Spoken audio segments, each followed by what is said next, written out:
Hey everyone, welcome to another episode of Nerd Herders. My name's Rich. My name is Nick. And today we're going to be talking about some movie news. Mm. But first, Oh, we are the Over a Beer channel. we are. So as always, we are doing this show over a beer. That is in the name. This is, what are we drinking? Tell us what we're drinking. Yeah, sure. So from Hop City Brewing Company, this week we have the Mr. Huff Pale Ale. It's got an adorable little beer. He's doing a rock-on symbol. Yeah. So we have a pale ale here. The only thing they take more seriously than Mr. Huff's head of hair is our beer. Flavorful and complex, Mr. Huff is an alcoholic 5.4 by volume 40 IBU pale ale, brewed using Cascade, Chinook, East Kent, and some other Fuggle hops. Wow, cool. Some cool stuff in here. It's got an aromatic hop finish. We'll see. Have you ever had this? I've never had this. Me either. I like their little logo, though. Yeah, you too. Let's find out. Mr. Huff.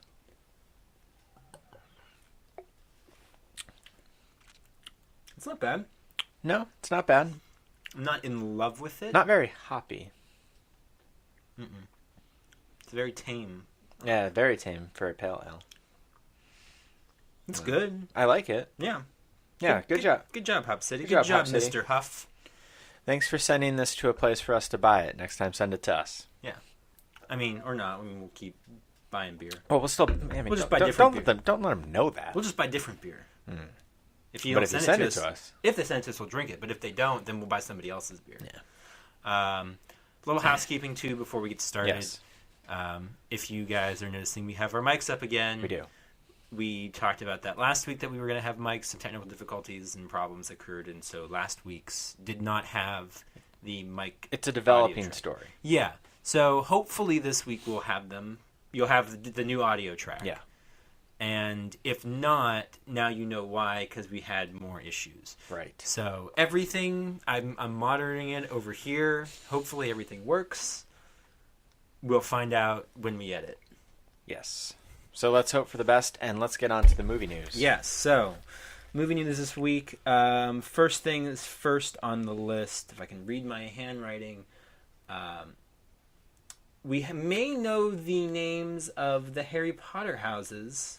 Of the American Hogwarts houses. American Hogwarts. And the new Harry Potter spin-off. Is it Fantastic Beasts and Where to Find Them? And where to find them. So the four... So you brought this to my attention. Yeah. So would they find it in the code on Pottermore? Yeah, so somebody was digging through the code in Pottermore, J.K. Rowling's website, where she releases like all the standalone news stories she writes in the Harry Potter universe and all that. And they uncovered these four names, so it seems pretty legitimate. Apparently all four of these are rooted in Native American mythology, so that seems like it would be a logical enough way to come up with the house names.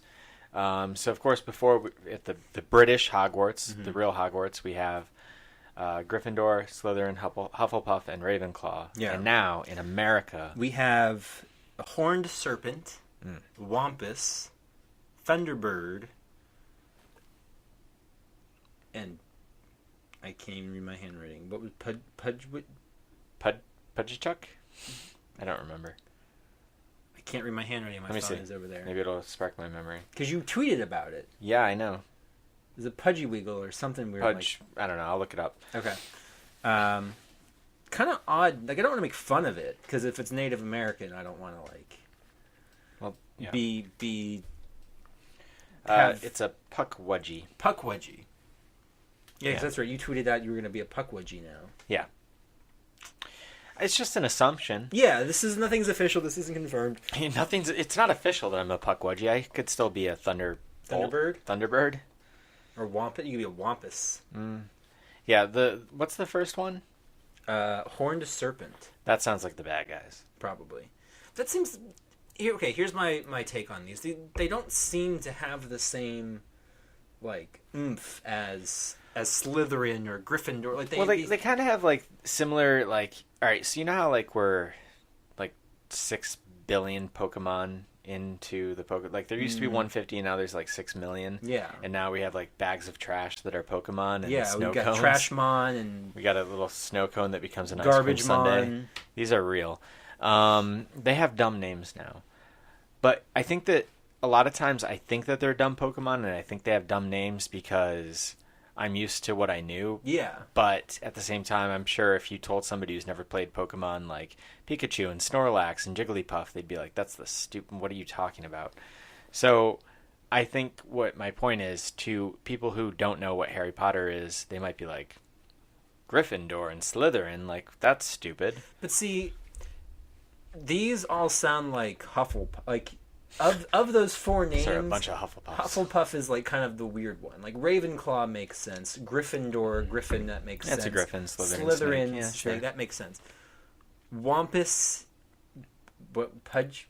Puckwudgie? Puckwudgie, like, Yeah. they fit more into like the Hufflepuff place of names. Yeah. Like, they seem kind of out of place. I agree with you, and I think that that's all gonna. I mean, except for Thunderbird. Thunderbird makes sense. Horned Serpent seems a little... Yeah, that's the cool kids who have cool cars. Because remember, like, if it's like the original, they're supposed to be named after people.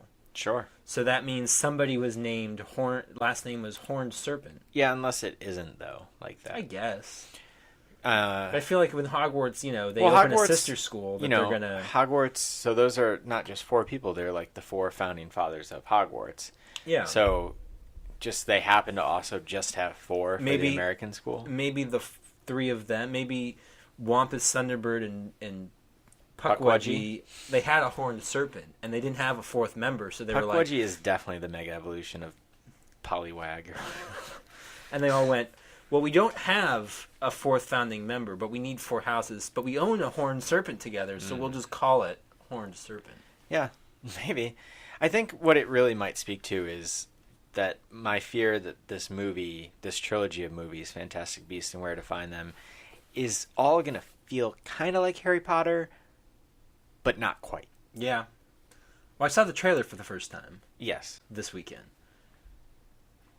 I wasn't really impressed. Like, it has that feeling where it's like, okay, like, it feels like it has the vibe sort of the Harry Potter universe, but I'm not getting the same magic of Harry Potter. Oh, magic. Like, even if you weren't a Harry Potter fan, you saw those trailers, like, it was like, wow, okay, I get what this is. And this is kind of like, I'm not getting that same feeling from these. No, I hear you. And I want to love this. Like, I mean, I feel like I've loved Harry Potter 2/3 of my life. Yeah.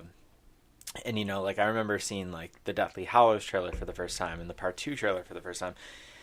And you lose your shit. And you see, and when you're a kid, like, having read the books, and then all of a sudden there's a movie, you lose your shit. But this, I didn't. The teaser, I was not impressed at all.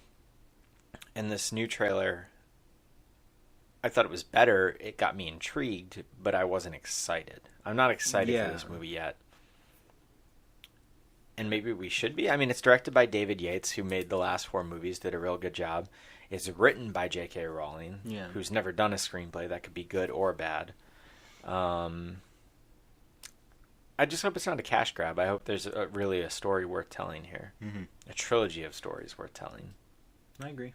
I don't know. But those are apparently the American houses. So in the comments, let us know which house you'd be in. I said I'm a Puckwudgie. Yeah. I'd probably be a Wampus. Yeah, you look like a Wampus. And if something changed, maybe by the time this goes live, this has all been debunked. But we'll see. If it does, let us know in the comments, and we'll probably tweet about what's going on too. Mm-hmm. This isn't super big news, but I thought we should throw it in there. Neon Demon, the new film from the director of Drive, Only God Forgives. Right, yeah. Nicholas Winding Refn. Yeah, just got a release date, June 24th. So if you are a fan of his movies, you can look out for that. No Gosling, right? No Gosling. It's Elle Fanning. Yeah. I saw the trailer. It looks really cool. It looks more M. like Fanning. Huh? As opposed to M. Fanning. Yeah. She's the sequel to Elle Fanning. Okay, we're gonna move on from there. I have not seen a trailer for this yet. I heard they're really cool. I watched the trailer. It was really cool. Yeah, but I might just wait. It has the same style from Drive and Only God Forgives, which I don't know. Love Drive. I do too. Did you see Only God Forgives? Mm-hmm. Didn't love it? Nah. No. See, I was a big fan of it. But We'll see. yeah. Let's see. What are we going to do next? Okay, let's do this one next. So, MIB 23, the Men in Black 21 Jump Street crossover, has its director, James Bobbin. Yes, Bobbin for apples. He directed the newest, not Muppets Most Wanted, but the one before that, the reboot. He did them both. Movie. Oh, he did both of them? Yeah. Okay. And then I guess he's doing the new Alice in the Looking Glass. Yes, he also is taking over for Tim Burton for Alice Through the Looking Glass, which looks as bad as Alice in Wonderland did, and currently is sitting at a 24% on Rotten Tomatoes. Oh, really? See, like I saw the trailer for it again this weekend, and I was like, I really liked the trailer until she went to Wonderland. Oh, and she's like in the insane asylum. And she's in the insane asylum, and for Sherlock fans, she's with Moriarty, and yeah, it looked cool. It reminded me of Sucker Punch, which I'm the only person who would enjoy. Well, I was going to say, like, spoilers for Sucker Punch, but I think that'd be really funny if, like, at the end of this, she's still in the asylum and it's just Baby Doll. Yeah. But yeah, as soon as it got back to that, like, in my opinion, bad CG, stupid looking Wonderland, I was like, oh yeah, that's why I didn't like that. Well, my whole problem with this too is, okay, we're getting off topic, but I mean, but my problem with it was that you had the Jabberwocky in the first film, which is supposed to be in the through the Looking Glass. So what? And then there's another dragon in the trailer for this, and what? Yeah, I don't think this movie had any reason to be made. It's just Alice in Wonderland made $1 billion. Because the one before it felt more like Through the Looking Glass, because they reference her going there as a little girl, and this is her going back. Right. So I don't know why. Nobody knows why. Like, it would have been more interesting if you had done a prequel, which would have been the true Alice in Wonderland story. Which they absolutely could have done, because while a good actress, Mia Wasikowska, is not a star, it would have... You could have lost her. She would have been happy. There were rumors that she was not thrilled that she had to come back to do this under contract. Did she do contract for both of them? Had really no interest in coming back and had to. But the news here is that James Bobbin, the director of that film and the Muppets movies and a bunch of episodes of Flight of the Conchords and stuff like that, is directing MIB 23. And I would have been more excited by that news if I didn't know about Alice Through the Looking Glass. If I just knew, oh yeah, the guy who made one really good and one okay Muppet movie, like, absolutely, give him the reins. I've never seen Flight of the Conchords, but I mean, it's supposed to be really good. It's a fun show. Yeah, I don't know. This is his first. The first thing that we know about him directing a big budget, effects-driven movie is not the Muppets. Yeah. Although that's not an easy task. No. But it's Alice in Wonderland, and it looks stupid to me through the Looking Glass. No, I mean, Bobbin nailed the first Muppets. The first Muppets is fantastic. Yeah. And Most Wanted is not awful. It's just not as good. It's not fine. As charming. It's not as... But you could argue, some of that comes from the writing and stuff. Totally, too. Yeah. But, this was an announcement that, I wasn't like, oh man, like, he's a director. I'm like, okay, I'm curious to see what he does with this. Because he's got big shoes to fill taking over for Lord and Miller. And Barry Sonnenfeld. And, yeah. I mean, Men in Black 1 is a damn good movie. Yeah. Men in Black 2, not very good. And Men in Black 3 was okay. It's pretty good. Yeah. So if, Phil Lord and Chris Miller are off making Han Solo, Barry Sonnenfeld couldn't do it. Maybe he didn't want to. Maybe they didn't want him. Maybe they didn't think he could do the more the type of humor. Style humor mixed with... And it's still actually not confirmed that Jonah Hill, Channing Tatum, or Will Smith, that any of those actors will actually be in this movie. Oh, really? I thought Hill and Tatum were confirmed. They're not confirmed to star. They're confirmed to be involved. I'm assuming they will be. I mean, that would... It would... I could see not getting Will Smith back. Yeah. and you could carry on Men in Black because there's other agents. But to not have the stars of Jump Street and call it the third, like then it starts to feel cheap. Then it starts to feel like Big Mama's House 3. It defeats the purpose of crossing these two franchises over. Yeah, I would say because the idea of this is you put those characters into this franchise. Yeah, I really hope that Will Smith comes. I think he could be really funny in an R-rated comedy. Yeah. It'd be something new for him, and he's definitely trying newer stuff at this stage of his career. You think Tommy Lee Jones will come back? No. But maybe Josh Brolin as the younger K. Yeah, if they could fit that in somehow. Yeah, just, you time traveled here? Yeah, something went wrong. Yeah. Yeah, this. He was great in 3. Yeah, he nails Tommy Lee Jones in that. Yeah, I think that was the R-rated or the X-rated version where he nailed Tommy Lee Jones. I'd pay to watch that. All right, so moving on from there to our next story, and these go a little bit hand in hand. Wolverine 3 has been confirmed to have an R. I think it just started shooting, and it's been confirmed to get an R rating, and it's going to follow the Old Man Logan storyline. Yeah, which I'm not really familiar with. Oh, it's cool. Is it so? So spoilers, I guess, if you don't want to know anything about it. I won't spoil specifics of that storyline, but Mark Miller, who is people will know as maybe most famously for creating Kick-Ass, the comic. He was a Marvel writer for a long time before he broke off into his own stuff, and one of the storylines he did was Old Man Logan, which is essentially Logan, as you know, ages far slower than other characters in the Marvel universe if you've seen the movies or read the comics. So it's way in the future. It's sort of him like it's almost like a Western. Basically, the America has fallen at some point. He's kind of an outlaw, like the man with no name almost. If you think of those Clint Eastwood type movies, and he has stopped being a superhero. Very much like Unforgiven, which we were just talking about before we recorded, is that type of a tone. And, like, the world has fallen. Now, one of the things that they won't be able to do in this movie is, like, America is split into sections of control. Like, a family of Hulks runs the West Coast. Doctor Doom runs an area. And, like, the world is, like... That's interesting. It's gone to hell. And, like, it's all been taken over by, like, these different, like, mutants. Yeah, and then he's kind of forced back into action. For one last ride. And part of the thing is he teams up with an old Hawkeye who's lost one of his arms. They won't be able to do that either, but it's a really cool part of the comic. But it's just a really cool storyline, and Wolverine is usually done the exact same way. He's done well in the comics, and he was done well every performance by Hugh Jackman, but it's always the same thing. And it's a really different take on the character. It's a great ending to the character.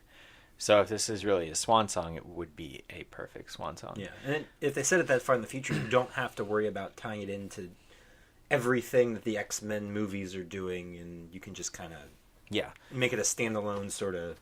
There are rumors... It probably, like the Civil War, the movie that just came out, does not follow the Civil War comic very much at all, but it has similar beats. I would imagine they'll take some approach to that. There's rumors that this movie is going to be some sort of a buddy team-up type movie between him and Professor X. Whether that means Patrick Stewart or McAvoy, it's unclear, but that's not in the comics. But it could be cool. Yeah. I'm excited for this. James Mangold, who directed The Wolverine, which is the second Wolverine standalone movie, which is actually pretty good, is doing it, and they are filming now. Cool. So jumping off of that, that it was rumored for a long time. Oh, Wolverine's going to have an R-rated. Wolverine 3 is going to be R-rated. Yada yada yada. Deadpool. It's all done by Fox, and whether that was reactionary or whatever. Now, does the Old Man Logan line, like, does that warrant the R rating? Do you think? Or I was talking about this with a friend the other day. It definitely could. It won't feel out of place. It is. The world has gone to hell. Wolverine has always lent himself to actually be R-rating. The movies have not portrayed that because they couldn't. But it's not that the comics do necessarily, because besides the Marvel Max line, they're written for all ages as well. Old Man Logan is not part of the Max line, so it isn't necessarily R-rated, but you could tell if they had been able to. It walks that line of like, if we were allowed to, it would have been a little bit. Yeah, so now they are allowed to. Not just because, I wouldn't say just because of Deadpool. Deadpool might have showed Fox that these superhero movies can make money with that rating, but I think that we're just in a place overall where action movies, stuff like that, it's very clear they can still be successful. You don't need the PG-13. Sure. I mean, look at Mad Max last year and that. Absolutely. Actually, it would theoretically have a very similar feel to Mad Max Fury Road with the desert setting and all of that. I'm excited. I'm more excited for this than I am for the future of X-Men movies, I would say. Yeah. Yeah. Cool. So on that, there was an interview with Kevin Feige, who runs Marvel Studios, talking about will there ever be an R-rated like MCU movie? You know, what does the success of Deadpool play into that? And he kind of said, if the R rating of Deadpool is the wrong takeaway from its success, and that it's basically that they stayed true to the character and true to the story and kind of the tone of it. It wasn't that, it had an R rating so it was successful. It was because they cared and they stayed true to the character. So there were no plans for something to ever take it to that far. So my question, would you want to see something like that push that far in the Marvel Universe? No. Okay. No, not with any of the current characters that they have. I mean, for the hell of it, like a Thor movie that's rated R just because they could, it wouldn't really make sense. Mm-hmm. Like, the tone, part of what has made Marvel movies both successful critically and commercially, and critically I would say on my own take and others' takes, is that they walk this amazing line of being good and fun. Yeah. I think that Deadpool is obviously a very fun movie, but I feel like if they were to go for the R rating, it would be more for violence and language than humor. And then you're not... It's just a different thing. Like the DC movies, I could totally see Suicide Squad being rated R. Yeah. I could see... It didn't need to be, but I could see the BVS, the true R-rated cut, being maybe better because they weren't restrained because of the way they told that story. But the MCU doesn't tell their stories that way. No. I don't think that they should just do it. And I also don't see Disney doing that ever. That's true. I just don't. Yeah. All right. What about you? No, I mean, I agree. Like, the MCU has a level of appeal that it... Very similar to comics where, like, okay, this is for... It's not that it's family friendly, it's just accessible to all ages. And I think throwing something, unless you were to throw in a character and somehow they go, oh, well, now we're going to have Deadpool in our movie. I think that would I mean, there's other... throw it off. So, if, say instead of Netflix ordering a Punisher series, which they have now with, I can't think of his name, John Bernthal, as Punisher, who debuted in Daredevil Season 2. If instead of that being greenlit, if the higher-ups had said, let's give this guy his own movie, not his own TV series, then I could say, all right, if you're going to do that, it should be rated R, though. Yeah. Because some of the stuff on Daredevil Season 2, I feel like if it had to go through a rating process, it might have ended up being rated R. Yeah, I'm still probably about halfway through the season, and it pushes. There are points, I feel like, where they would have to at least campaign to get the R rating removed. Mm-hmm. So if he was going to get a movie in the MCU, because that is part of the MCU, then sure. But that's not what's happening. He's getting a TV show. Yeah. He might pop up in Infinity War, but that's not going to require that movie to get an R rating. No. And I think that's the one thing Marvel has going, is they have this they have the TV Marvel movies, and while they're one universe, they can take the Netflix stuff and they can push it further. Because with characters like Daredevil and Jessica Jones, like those have a much darker kind of atmosphere to it and tone, and where it's not necessarily all the way rated R, but they push it further. It's not as lighthearted as... And it's weird even for people that talk about this all the time. When I think about Civil War, in the back of my head, I'm always thinking about the fact that Disney funded this. I'm thinking about it's a Disney movie now, in a way. But when I watch the Netflix show, that never occurs to me. I never consider it in that light. And you never think, they don't have to worry about advertising it to children or children stumbling upon it. And I think that should still matter. I'm not saying you have to water stuff down for kids, but the movies are family experiences. Sure. The TV shows, I wouldn't consider that way. I agree. Okay. Cool. Well, that's all I have for movie news. Unless there's something else you wanted to talk about or bring up that I left off, which is possible. Well, do we want to talk about this Green Lantern rumor real quick? Yeah, we can. We got a little bit of time. Sure. So it was revealed by Warner Brothers that the Green Lantern Corps movie, which is wrapping up the current plans for their DC movie universe before they start adding sequels, which was originally slated for like June of 2020, has now been pushed to July of 2020. But I know, right? Big deal. But in most of the reports on this story, people are hearing rumors and hearsay that George Miller, director of Mad Max Fury Road and Happy Feet 2, is the front runner to direct this Green Lantern Corps movie. So your thoughts on that? I think it'd be cool. I mean, so the Green Lantern Corps movie is not going to actually have anything to do with Green Lantern, the main character. Isn't it supposed to be separate from... No. So in the Ryan Reynolds character of... So Ryan Reynolds played Hal Jordan. Yeah. And Hal Jordan is going to be part of this movie. Okay. Not played by Ryan Reynolds. Sure. In the comics, there was Hal Jordan is the first Green Lantern. Or actually, no, there was another guy back in the Golden Age. Okay. But for all intents and purposes, the current thought of Green Lantern, Hal Jordan is the first. Then something happened to him. He goes away for a long time. And in the meantime, a different person stepped in. And then a different Green Lantern. So that was Kyle Rayner. Then a different Green Lantern, he went away. And there was John Stewart. Whatever the timeline is of that. But then recently, in the last decade of comics, when Hal Jordan was brought back, they kept all of the popular Green Lanterns and made them a Corps. Oh, okay.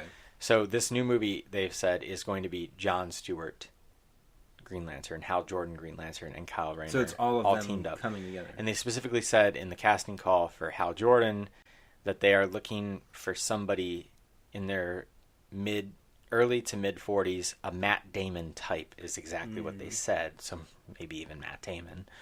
And then Kyle Rayner and John Stewart are going to be younger. Okay. It could be interesting. I don't know too much about Green Lantern. I know I might have talked on the show a little bit about George Miller possibly directing a Justice League movie a long time ago. Yeah, he was talking to them a lot about DC stuff following Fury Road's success. So this would be cool to bring him in, but I just hope it doesn't...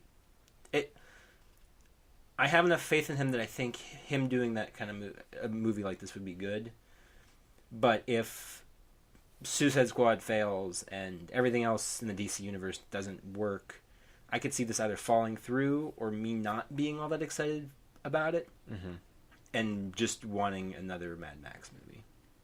Oh, yeah, totally. See, the worry with this whole thing is if it is George Miller, I think it could be awesome. I think that he would have the exact right sensibilities to make this work. Because the Green Lanterns, their ring gives them the power to construct anything their mind thinks of. So you have scenes in the Ryan Reynolds movie where he makes it into a giant Hot Wheels track and hits a car or a villain with a Hot Wheels car. That's giant. And it's absurd. It's stupid. In the comics, he famously constructs giant fly swatters all the time. This, if not done in the right way, this can be ridiculous. I could see George Miller handling that the exact right way. But then when you think about it, if he makes this movie, it's not slated to come out until 2020. He's already 70? Yeah. If the next 4.5 years are that, and then he wants to take a break, by the time we potentially get a new Mad Max movie, he's pushing 80. Yeah, it's true. I don't want to not have another Mad Max movie, because especially if he's making a movie that's part of a universe that's not good. Yes. I don't know, but we'll see. If that movie is going to happen, I want there to be somebody of the caliber of a George Miller behind it, because they dropped the ball on that Martin Campbell directed Ryan Reynolds' Green Lantern so hard, because the Jeff Johns 9-year run of Green Lantern comics that started in the middle of last decade, I mean, it opens that universe in a way that I've really only felt about like Star Wars. Like, wow. It was fantastic. So if done the right way, it could be something really great. But it was not done the right way at all last time. So, all right. Yep. Well, that's our movie news, I guess. Yeah, that's going to wrap it up for today. Yeah. If we forgot something, let us know. You can find both of us on Twitter. I'm on Twitter at Rich Belson. I'm at Stonks. The channel's on Twitter at OABeer_official, and you can email us at overabeerofficial@gmail.com. You can find us on Facebook at facebook.com/overabeer. Instagram, over_a_beer. And, of course, we're on YouTube, youtube.com/overabeer. But that'll wrap things up then for today for our movie news. So until next time, drink up. Butter me up.